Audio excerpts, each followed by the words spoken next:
this, I can't even remember what it's called, the Swimming Times, is it? My name is Michael Gunning, I'm 13 years old. I swim for Beckenham Swimming Club with the most fabulous coach ever, Tony. Last year was my first time at Nationals, and what an amazing experience. I was really nervous as my race got closer. When I was standing on the block, I was terrified, but then I remembered what my coach said. Michael, just enjoy it.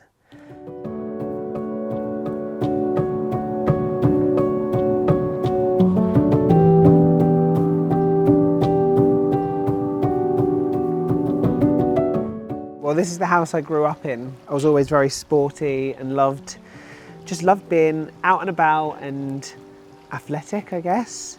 We always came together as a family, you know, no matter where we were. My dad used to work really long hours, but he'd always come home at the end of the day and we'd always have that quality family time. You know, my parents were not strong swimmers, couldn't really swim, so really encouraged me and my younger brother to learn the skills. So when we went away, you know, my parents would feel comfortable with us, you know, just getting in the water and being safe. Teenage Michael would get up at 4:30 every morning. I would then wake my mum or dad up. They would take me training. I'd be in the water for 2 hours. I'd get my school clothes on, have a full day at school, which, you know, I really did enjoy.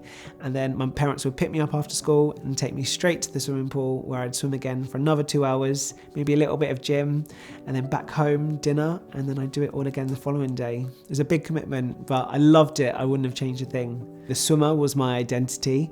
Having, you know, a talent and a skill that many people, you know, wouldn't be able to do. I think, you know, I felt like I deserved to be in that space. And, you know, I think I did use it as a diversion tactic to take away from me being quite flamboyant or being different, being mixed race. So I've actually got 12 logbooks throughout my swimming journey. People call it diaries, but for me, like, I wrote down like all my different sessions, my times. This is in 2011. I really got nervous, so it was nice to kind of have this just as a bit of reassurance, to go look at all the training I've done, you know. Yeah, it's made it worth it. Actually having things like this going into competitions, when I start doubting myself, I'd read this and go, you know, that's what I've been through. I can do a 200 butterfly, or I can do a 1500 meters, because look at the things I've done. So this Attitude Award was when I came out as gay. I got recognised for my championing in sport around the world, which, you know, was amazing. I think I came out because it was the right time for me. You know, at 14, 15, I knew I was different. I knew that I wasn't like the rest of the boys in my class, but you know, I think I was so scared of being different because, you know, already with the colour of my skin, with my race, I was already seen quite different anyway. So, you know, I didn't want to be even further different from everyone else. So I just, you know, suppressed that part of myself and didn't even think about it. But I think when I came out to my mum and my family, you know, I knew that, you know, I liked guys, and I think, you know, the support they gave me allowed me to have that confidence to go, this is okay. I think I've almost embraced the role that I've played, you know, in society, of being that first openly gay and black swimmer, you know, representing the country or winning that medal. And, you know, I really hope that in the future, you know, the next young boy who might be mixed race, who might also be part of the LGBT community, can just be known as, you know, their self, can just win that medal without those headlines.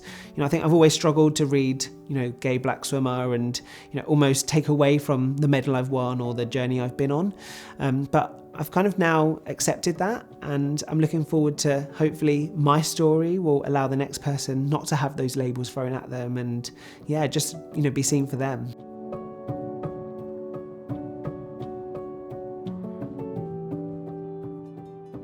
So this is my first award for Jamaica. It was Sportsman of the Year back in 2017, so I just started to represent them, and yeah, it just made some waves in Jamaica, which, you know, winning this award, just, I felt so proud. I felt so proud to represent Jamaica, to put on that Jamaican kit. And, you know, I think lots of people question why I decided to change, but I think it was a journey that I had to go on to try and help Jamaica. My dad always wanted me to swim for Jamaica. You know, I think we always used to go to Jamaica for family holidays, but, you know, rather than do the typical vacation, we always went to see family. So we went to Westmorelands, and, you know, we lived in, you know, the family home that, you know, my dad kind of grew up when he moved to the UK when he was 5. So it was always nice to go and connect with that family, and everyone encouraged me. They wanted me to swim for Jamaica, but in those early years, I was so proud to represent Great Britain and obviously go through that junior chapter, just embracing, swimming and doing my country proud. My nan and granddad were, a big inspiration to me all throughout my life. My mum and dad, had very, strong family, and I think kind of grew up in that generation where they didn't really, accept many different stigmas. My mum being white and my dad black. I think my mum's parents, didn't really want my mum to be with, a black person. But my mum fell in love, and they were so happy, and I think my grandparents could see that. When me and my younger brother were born, I remember, my granddad saying that he held me in his hands, and, just all of that stigma, all of the things of what he should have been, what his family would say went out the window, and he just loved us. And, my granddad and nan have probably been the biggest supporters of my life. We've come a very long way, and I still think we have a long way to go, but I think any progress is amazing.